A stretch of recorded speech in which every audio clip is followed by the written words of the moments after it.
Welcome to the Australian Prescriber Podcast. Australian Prescriber, independent, peer-reviewed and free. I'm Dr David Liew, your host for this episode. Today I'm speaking to Dr Paul Kubler, a rheumatologist and clinical pharmacologist at the Royal Brisbane and Women's Hospital, and we'll be talking about his upcoming editorial in the August edition of Australian Prescriber on the fast-tracking of new drugs. Paul, welcome to the program. Thank you very much, David, for inviting me. It's a pleasure to be here. It's great to have you here because, there have been some recent changes earlier this year to the way that the TGA approved drugs, in particular with the introduction of a provisional approval pathway. And it's caused a bit of controversy. So, at heart, what's the problem here? Well, as you might appreciate, many patients and their doctors, particularly if the patient has an unusual or rare condition, desire access to new drugs as soon as possible. But getting fast access to drugs has to be balanced by, is the drug effective? Does it have an acceptable toxicity? And then there's a third element to that, which is a bit more complicated in Australia, is how do we make them affordably accessible? So there is a mixture of issues here, and I can understand patients and their doctors wanting fast access to a new drug, particularly if it's an unusual condition or a rare cancer, but that fast access has to be balanced by what is an acceptable toxicity, is the evidence there that's good enough for its efficacy, and then finally, can it be given in a cost-effective manner? So why fast-track pathways in the first place? How did this start, and what are the arguments that have brought about the fast-track pathway? Well, the fast-track pathway is not a new concept. If you go back through the literature, it's been present for at least 20 years, 25 years. I think it's become more relevant in the last 3 to 5 years because of rapid advances in scientific knowledge have made various unusual or rare conditions which were previously untreatable, that there is a opening up of therapeutics for them. There's also been an increased demand from the public for faster access to treatments. And in many countries around the world, there's been a sort of a political force behind getting faster access to drugs. But there is a number of competing interests here. Obviously, pharmaceutical companies would like their new drug to come to market as soon as possible. And then, of course, you've got the payers, which is in Australia is predominantly through the PBS system, trying to make sure that is this drug going to deliver on its promises in terms of efficacy, at an acceptable toxicity, and at a reasonable price on a population basis.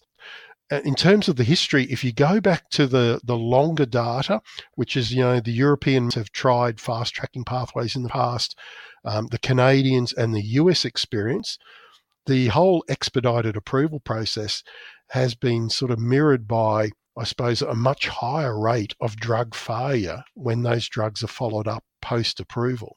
And that has sort of coloured the whole mechanism of should we be fast-tracking drugs? Because in general, fast-track drugs have twice the rates of subsequent withdrawal or receiving a black box safety warning. So you do need a process of following these drugs over the next 4 to 6 years after an expedited approval. So let's focus in a bit on that. Can you talk us through this process in terms of how it's been up until now? A drug company might go about putting up a drug for accelerated approval, what kind of drugs we're talking about here, and then what they get asked to do after that and how that really plays out in real life. Well, if you look at each sort of area in both the USA and the Europeans, they've all approached it slightly differently. So going back 15, 20 years, it was really like an expedited drug approval process, and the criteria were a little bit opaque. Now, a lot of the agencies like the FDA have put more granularity to what drugs are suitable. And even the FDA process that's currently in operation has actually 4 different pathways within the whole expedited process. And typically one of the more common one is it's an orphan disease. There's a lack of therapeutic options. And so within the different pathways under the fast tracking process, there is slightly different criteria for eligibility, I suppose. But the principle is there's a condition with an unmet therapeutic need, and the need is quite high, as in there's an associated significant death rate or major mortality. But if you have a look at the most recent FDA data, as I've sort of mentioned in the editorial, last year there was 46 new molecules that were approved, and 40% of them came through the fast track pathway. But there's actually some of those drugs were not originator drugs. So it makes you think, well, why are we fast tracking some drugs where there is clearly alternatives in the process? It's somewhat concerning, really, to hear that. When the accelerated approval gets given, what kind of conditions are put on those approvals?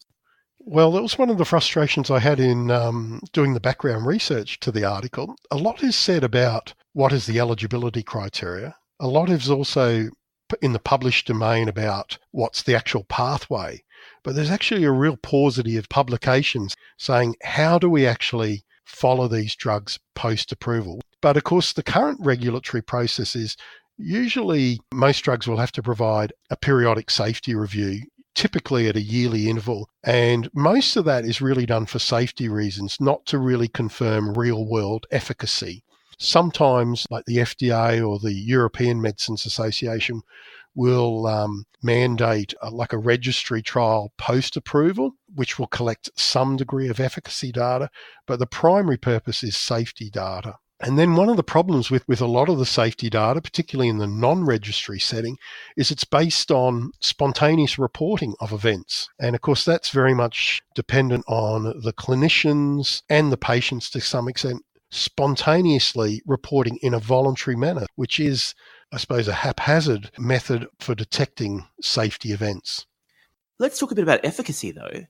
These drugs don't necessarily have the same rigor in terms of efficacy either.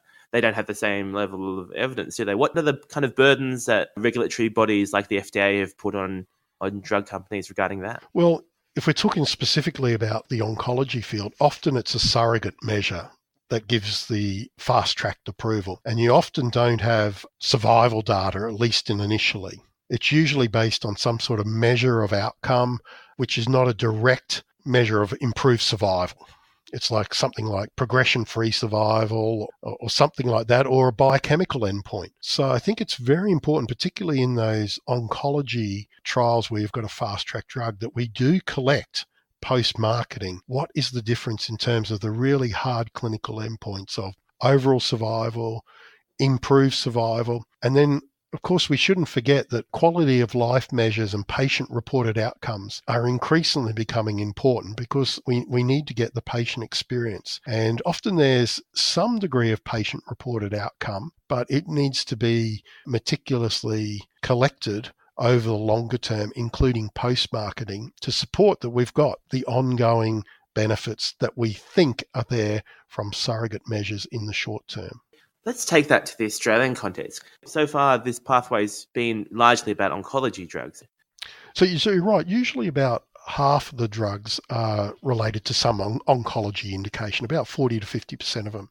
And then the others seem to be related more to unusual diseases, such as an inherited bleeding disorder, something where there's a genetic focus, which is really sort of an unusual, an uncommon disease for which there is none or very limited treatment options. That probably describes the other half of the indications. And I think the Australian experience is the first drug was only improved through the fast-tracking process in March of this year, and that was an anti-cancer drug, olaratumumab, which is a monoclonal antibody for the treatment of solid tumours, mainly soft tissue sarcomas.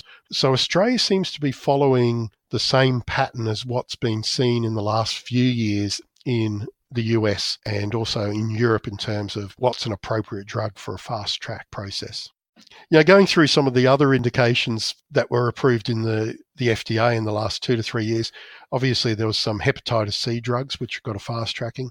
There was a drug for Parkinson's disease. There was a drug for motor neurone disease. So there's some difficult to treat debilitating neurological conditions.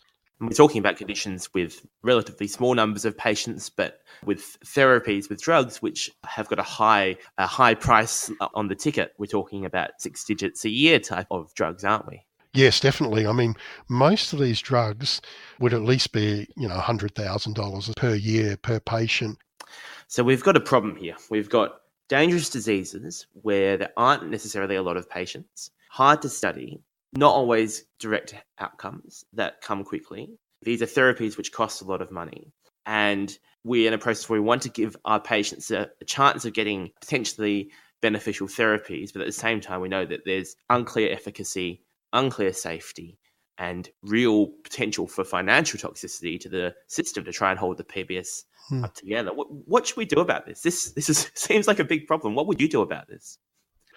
In my mind, I try and break it down into the two sort of separate but related issues. I think in terms of the cost affordability issue, that's a second issue. I think first we can break down to, is there the efficacy safety data there to support, its registration? And we can look at the evidence of efficacy safety, and then we can monitor that if the drug is approved in a post-marketing scenario. And then the question about the affordability, both at the individual and at the population level, I think that's a much more difficult discussion. But it has to be informed by what is the efficacy outcome we're getting with this new therapy. Is it saving lives? Is it something that is truly life-changing for those individuals? And then it has to become more or less a broader public discussion, is what are we prepared to pay as a community for that outcome? But even the science bit of it sounds difficult, and I guess that puts a spotlight on our post-marketing surveillance, our pharmacovigilance programs in Australia, and that puts a lot of pressure on the TGA and on voluntary reporting. Yes, and as you know, I think in Australia, that's one thing that we don't do very well compared to a lot of overseas bodies. I think that we could do much better with linkage of data, particularly between the PBS and MBS data sets. A lot of overseas bodies, such as, the EMA, usually have as a part of their registration is that they have to collect a registry data in a meticulous way. And I think Australia could do better with its scientific rigor regarding collection of post-marketing information, rather than at the moment we appear to be primarily relying on spontaneous voluntary reporting, which, if you go back to the history of Australia, has done very well in picking up unusual events. But it is a far less effective method than I think we can implement going forward. Absolutely. Well, it's definitely a bit of a pressure time for drug regulation and pharmacovigilance in this country, and I'm sure we haven't heard the end of this. It's a fascinating area, Paul, and glad we had the chance to chat today. Thanks so much for joining us. Thank you, David.